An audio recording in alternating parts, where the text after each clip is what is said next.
All right. Hello, everyone, and welcome to the Philosophy of Fitness podcast, episode number 24.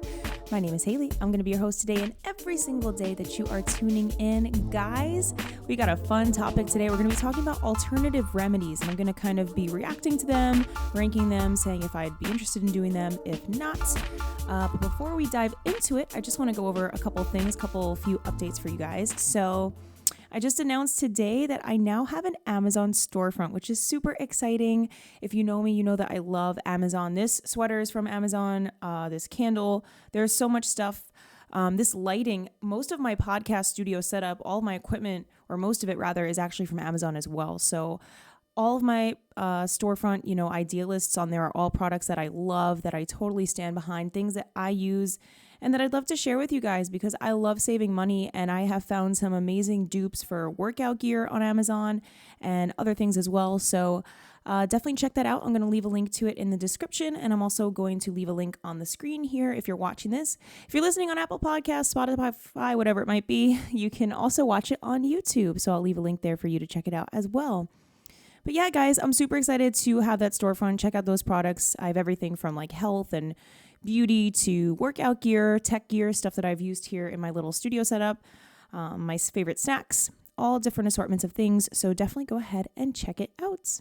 All right. So that being said, we're going to go ahead and dive into today's topic, which is alternative remedies. Are they worth the hype? This is something that gets asked a lot, I feel like, especially in the wellness community, if you will, the spiritual community as well. There's lots of holistic alternative remedies that are very intriguing in my opinion. There's a lot of things that I have not tried that really have piqued my interest.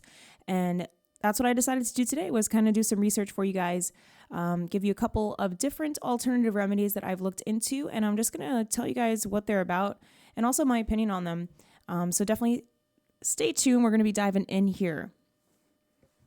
So the first remedy we are going to be talking about is cupping. So I'm sure most of you are familiar with this. If you're not familiar, I'll just kind of give you my understanding of what it is, and then we'll dive into the more specifics of it. So basically, if you ever see people, I think Michael Phelps had these circular kind of almost like hickeys. That's pretty much what they are, all over his back, and that's a result of cupping. So it's basically a session where a practitioner will place round cups directly on your skin, and the cup is either first heated with fire or it's manually pumped to create a suction.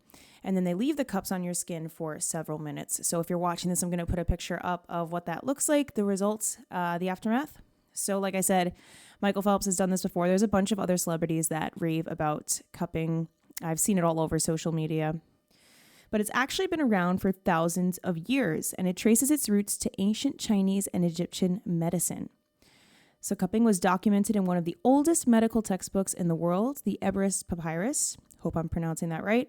And that was written in 1550 BC. So that is such a long time ago, guys. That's something else I've noticed is a lot of these remedies we're going to be diving into are ancient. So they have been around for thousands of years. And it is believed that the suction created by the cup encourages blood flow, and this increased circulation may promote healing and reduce pain. So there's some good benefits to this, and I'd be curious to hear if you've ever tried cupping. Drop me a comment. But there's also some side effects. So the primary side effects of cupping are bruising and skin irritation, both of which should probably heal on their own within 7 to 10 days, but there's also a small risk of infection. So I did some research here. I actually found out that sometimes the therapist will send you home with antibiotic ointment and a bandage to help reduce the risk of infection. So again, the benefits of that, or the purported benefits, increase blood flow, increase recovery time too. I am intrigued by it. I'm not too sure if this is like the first one on the list that I would try. It definitely seems interesting to me. I'm not too crazy about the idea of like a potential risk for infection with like those hickeys that they leave on your back. But I would probably give it a try. At the end, I will rank all of these remedies and tell you guys which one I would be most likely to try and which one I would be least likely to try. But as of right now, I mean, this is our starting point. So I would probably put this somewhere in the middle. It doesn't seem like it's too painful. From what I've heard, I know a few people in my life that have tried it and they didn't say it was too painful. So Again, I personally have never tried it, but we'll put this one in the middle for now because, again, we got a couple more to go over. All right, so the next one is Reiki Healing, and I have actually tried this one. And my mom, actually, fun fact, is a certified Reiki healer, so that's pretty cool. But yeah, we'll dive into some specifics here. So Reiki is a very specific form of energy healing in which hands are kind of placed just off the body or they lightly touch the body, as in a laying on of the hands. So Reiki can also be done long distance as a form of prayer, which is super interesting to me. There's so many fascinating things within Reiki. And I remember when my mom had gotten certified, they had said to her that the energy can actually be transferred through the computer, through wherever it might be. And there's different levels of Reiki certification. So there's like level 1, level 2, and then I don't know what their terminology is for it, but there's like a master Reiki healer who bestows that universal energy onto the other practitioners. So let's kind of backpedal, go into what exactly a Reiki session does. So in a Reiki session, the practitioner is seeking to transmit the universal life energy to the client. So like I said, they're transmitting that energy. And the intention is to create deep relaxation, to speed healing, to help reduce pain, and to decrease other symptoms that you might be experiencing. So emotional blockages, something that my mom had talked about a lot, was how Reiki is very connected to each of the 7 chakras and kind of determining which chakras are potentially blocked through that practice of not even touching you physically, but just kind of keeping your hands over and again, feeling that energy. It's all very energy based. So according to many versions of its origin, Dr. Mikao Usi, I don't know if I'm pronouncing that right either, a Japanese seeker of spiritual truths, brought the Reiki method of healing into human awareness in 1922 after a deep spiritual experience. He is said to have begun teaching others after a serious earthquake hit Japan, and he felt urged to spread his knowledge. So again, going back to the purported benefits of Reiki, it's a treatment that's meant to relieve stress and pain, induce relaxation, again, releasing those emotional blockages, like I had said, accelerating natural healing, and also to balance the body's subtle energies and support other medical modalities, including traditional therapies. So you could almost view it as something that's supplemental. So I kind of wanted to give you guys a little bit of my experience with Reiki. So like I said, my mom is actually a certified Reiki healer. I think she's level 1. I'm actually not too sure. But I remember when she had come home from that session, she practiced it on me. And in the Reiki that she was taught, they don't even touch you physically. So it's basically just like hovering hands over you. So like if my arm were to be out here, if you're watching this, her hand would be like up here. So essentially what she would do is kind of go from head to toe. And her focus there was figuring out which of my chakras were blocked. And it also lets them know what kind of parts of your body are maybe not in sync, not in tune, not in line. And I remember that she did this strange thing where she would rub her hands together and then kind of like manipulate the energy, if you will. And then as she was placing her hands over me, not even, physically on me, I definitely felt energy, like vibration. I specifically remember when she was going over my forehead, like where your third eye would be, I felt this like immense sense of heat. And the way that she had explained it to me as well is that if she were to go over any body part, if she felt a cool spot in comparison to like the heat radiating off of another spot, then she would know that there was potentially something that was off, like with that part of the body. And she had done that, and I hadn't even told her what I was feeling or what I was experiencing. And she had done that. She scanned my entire body, and I had some knee problems around that time. And I remember that my right knee was bothering me. And she was putting her hands over, and I hadn't even said this to her. And she said, okay, it feels kind of cool around your knee. Like, have you been having problems with your knee? And I was like, oh my God, yeah, it's been cramping up and a little bit tense since I've been running. So having tried this one, I would definitely want to try this again. I do believe in it, and I know it sounds kind of hokey pokey, but like I said, I experienced it firsthand. I'm telling you that I felt that energy, the heat, the vibration, whatever you want to call it. I definitely felt that. So this one I'm going to put at the top of the list right now just because I've already tried it, and I do think that it works. Now, did I feel a difference afterwards? Not really. I think it was just more, at least when she had done it on me, I had only done it that one time. I think she was just trying to like identify which areas were potentially blocked or not balanced. So there wasn't really a remedy to that, which I should have just had her do, like, since I was there. But yeah, I would be curious to try it again and see if once I was aware of like what areas were potentially blocked or imbalanced, if they could transfer that energy to remedy it. So we'll put Reiki at the top of the list right now. All right, so our next one is another one that I have not yet tried, and that is acupuncture. I think we all know what acupuncture is. We all know that classic imagery of the person laying on the massage table with 1,000 needles in their back. But it's actually another ancient practice. So it's been studied for over 2,500 years. So acupuncture is a minimally invasive method to stimulate nerve-rich areas of the skin surface in order to influence tissues, glands, organs, and various functions of the body. So it's really interesting. I always wonder how people came up with this back then. Like who was it that picked up a needle and they said, okay, you know what? Let's just put a bunch of these in your back and see what happens. Like, let's see if that remedies you in any way. I'd be so curious to see what the thought process was behind that. As with many of these things, you know, you got to wonder how people got to that point of figuring it out. So each acupuncture needle produces a tiny injury at the insertion site. And although it's slight enough to cause little to no discomfort, it is enough to signal to let the body know that it needs to respond. So that's super interesting. So I've talked to people that have also done acupuncture. Again, they say that it doesn't hurt. And it's not just on your back. They can put the needles, I believe, on your feet as well, other areas of your body. But everybody that I have spoken to in my life that has tried acupuncture has not said that it's been a super painful experience. But essentially, this response involves stimulation of the immune system, promoting circulation to the area, wound healing, and pain modulation. So there's a lot of contemporary research that has gone into this, but it's also, again, deeply rooted in that ancient Chinese philosophy. So that's where it gets a little bit more esoteric, a little bit more kind of woo-woo, if you will. So again, that ancient Chinese philosophy, it's not deeply rooted in science. It's something that's a bit more philosophical. And basically, they believed that the human body was filled with and animated by an invisible life-giving force, which they called qi energy. And when the qi was flowing well and going to all the right places, then a person would experience good mental and physical health. And when the qi was flowing incorrectly, so if it was blocked or deficient, that person would then experience illness. So this is super interesting to me. This goes way back, like I said, over 2,500 years. This is sort of a really honestly good sign of trying to understand and trying to conceptualize the mind-body connection. So again, they think of that qi energy.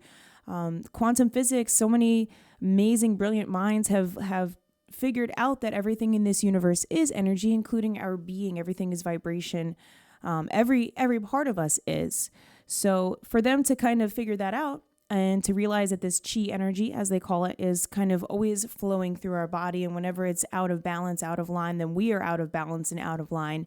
And whenever it is in balance and harmony, whenever it's good, then we're feeling good. And I think that that's a really early understanding of how our mind shapes what we experience physically. Like our mental state will always have an effect on our physical health. And Dr. Joe Dispenza talks about it so much, especially in his book, Becoming Supernatural. If you're interested, totally recommend reading that book. But yeah, it's kind of this idea that if like we are in a constant state of stress, then that is going to cause disease, dis-ease, right? Like we're stressed out, we're anxious. It's always going to manifest in the body. And I truly believe that. Like if your mind is balanced, then you're going to experience balance physically. So essentially, acupuncture aims to achieve that balance. So they want to help people balance their qi energy, if you will. And it's said to improve your mood, improve your mental health, promote circulation, all of the above.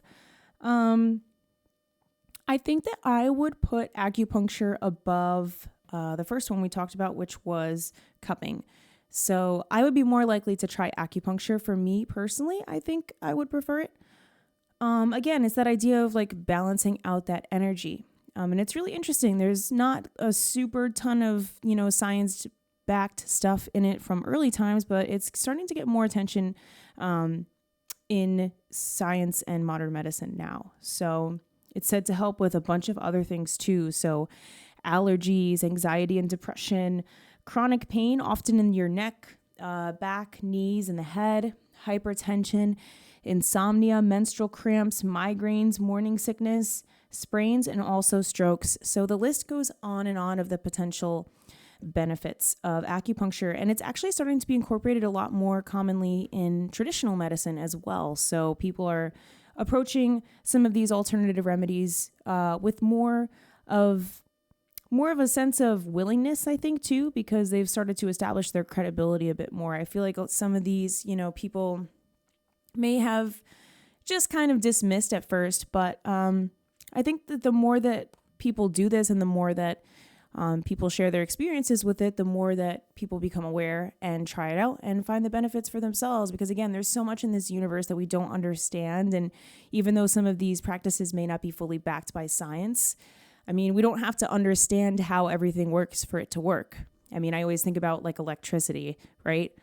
I don't understand at least how the lights are on, like how that energy is transmitted, what the inner workings of that are, but I just know that it works. Like I just know that it provides me with light, electricity. And I think the same could be said about a lot of these things like Reiki or acupuncture. You don't have to understand exactly how it works for it to work. All right, so this brings me to our next alternative remedy, and that is hypnosis, which is so fascinating to me. This one is probably the most interesting to me personally on this list. And it's something that is very intriguing just because I feel like hypnosis is maybe one of those times, people always say we only tap into 10% of our mind. I feel like hypnosis may be one of those times where we somehow like access that other 90% of our brain, right?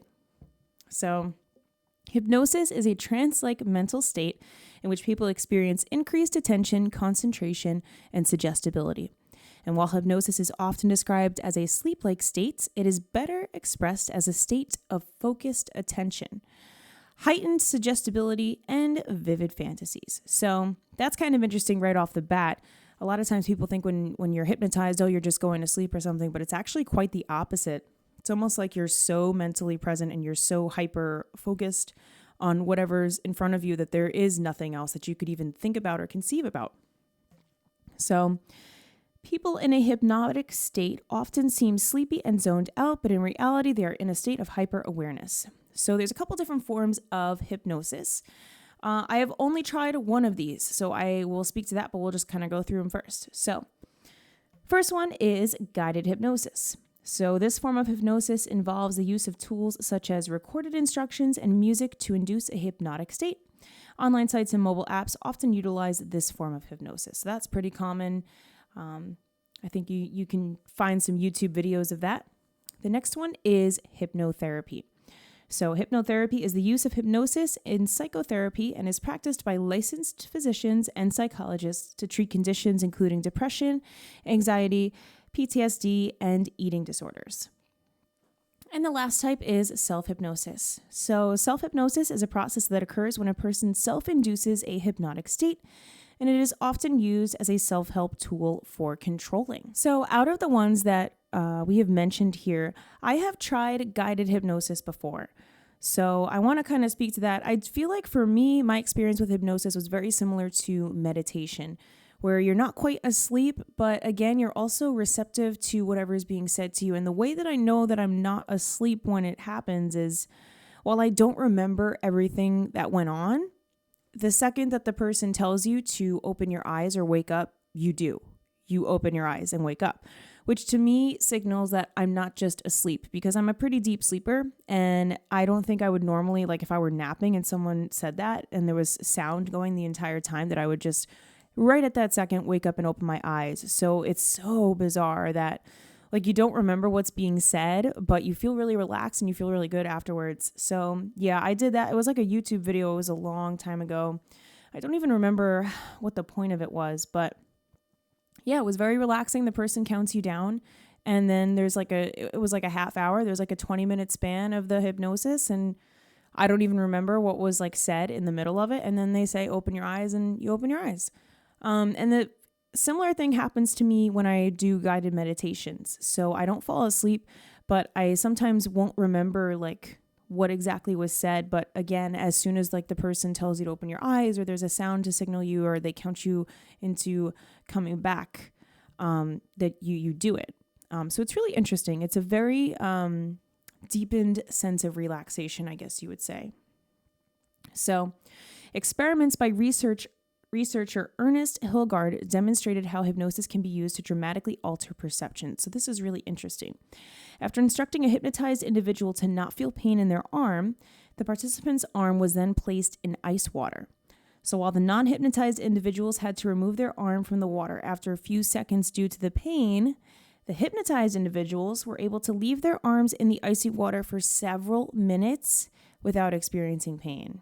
Guys, that is crazy. You think about ice water, even if you ever go outside in the snow and you have to like stick your hand in the snow without a glove, like that's painful if you even leave your hand in there for a few seconds. At least it is for me. So the fact that they were able to keep their arm in there for several minutes without experiencing pain, again, this just goes to show how much power your mind has over your body. Again, so much power. And that's what I love about alternative remedies, is that they really seek to bridge the gap between mind and body. And I think that's something that a lot of modern medicine sometimes misses, or mainstream medicine, if you will, is kind of just like connecting the dots rather than separating those two things, at least in my opinion. All right, so the last one we are going to talk about, we have saved the coolest one for last, and that is sensory deprivation. So we're going to talk about sensory deprivation tanks. If you guys have never seen these before, they are crazy. I'm going to put a picture of one up on the screen so that you can see, but basically it's like this little pod that you lay in. You're completely naked, and it has a little bit of water in it and sensory deprivation. So it's meant to block out like every single thing. So it's also called an isolation tank or a flotation tank, and it's used for restricted environmental stimulation therapy. So that's REST. That's what they call it. That's the acronym for it. And it is a dark, soundproof tank that is filled with a foot or less of salt water. So the first tank was designed in 1954 by John C. Lilly, and he was an American physician and neuroscience. So he designed the tank to study the origins of consciousness by cutting off all external stimuli. Interesting logic behind that. His research took a controversial turn in the 1960s, and that's when he began experimenting with sensory deprivation while under the effects of LSD, a hallucinogenic, and ketamine, which is a fast-acting anesthetic that is known for its ability to sedate and create a trance-like state. So in the 70s, the commercial float tanks were created and began being studied for possible health benefits. Let me just say right off the bat that sounds like the most horrifying experience. Being locked in this little pod with no external stimuli while tripping on LSD or ketamine. Oh my God, that sounds horrifying. I don't think I could handle that. But yeah, so back to the structure of the tank. So the water in a sensory deprivation tank is heated to skin temperature, and it's nearly saturated with Epsom salt, which provides buoyancy so that you float more easily. So the water's super buoyant. So they almost try to make it feel like you're floating, like you're in nothing, right? So it's sensory deprivation. They just try to take away any attachment to sound, light, feeling, anything like that. So this is where it gets kind of interesting. So many people have reported having hallucinations in a sensory deprivation tank. And over the years, studies have shown that sensory deprivation does induce psychosis-like experiences. And a 2015 study divided 46 people into two groups based on how prone they were to hallucinations. And the researchers found that sensory deprivation induced similar experiences in both the high and low prone groups. And it also increased the frequency of hallucinations in those high prone groups, which is really interesting. So that almost kind of begs the question of the hallucinations continuing after you're out of the tank. But oddly enough, it's known to treat anxiety, relieve pain, increase creativity, improve cardio health by putting you in a place of deep relaxation and just kind of like that mental creativity, I guess. The thing that's really scary to me about this is that it's that like induced psychosis thing. Like that just seems so scary to me. I've heard stories of people who have done these sensory deprivation tanks, and they are laying there and they've seen, colors or like neon colors floating around them, or they've heard music. And obviously it's not there. And that like kind of freaks me out a little bit. But at the same time, I feel like it would be really relaxing. But I don't know, there's a part of me that would be afraid to do that. Like no sound, no light, like nothing. I am the kind of person that I can't even sleep in silence. Like I have to have my fan on. I have to have like something and some sort of like light form too. So I'm really not good with just that total stillness, which maybe means I should give it a try. Maybe I could learn something from it, but I don't know, guys. It seems kind of scary to me. Like imagine that for a second. Just imagine like floating in that tank of nothing. And then you all of a sudden start like seeing things and hearing things and all kinds of stuff like that. Like that's kind of freaky. But it could be kind of cool. I mean, maybe if you let go of the fear and you kind of just like lean into it a little bit and realize that, it's not really there. It's not really happening, but you just kind of like ride the wave of it. I guess then it would be a bit more enjoyable, but I don't know. I'm torn on this one. I guess we'll go ahead and rank them in what I would be most likely to do again or try for the first time, and then we'll do the least likely. So I think the first one that we would do, or the first one that I would do again, is Reiki Healing for sure. I would definitely be willing to try that again, and I do believe in the power of it. So we'll put Reiki Healing at number 1.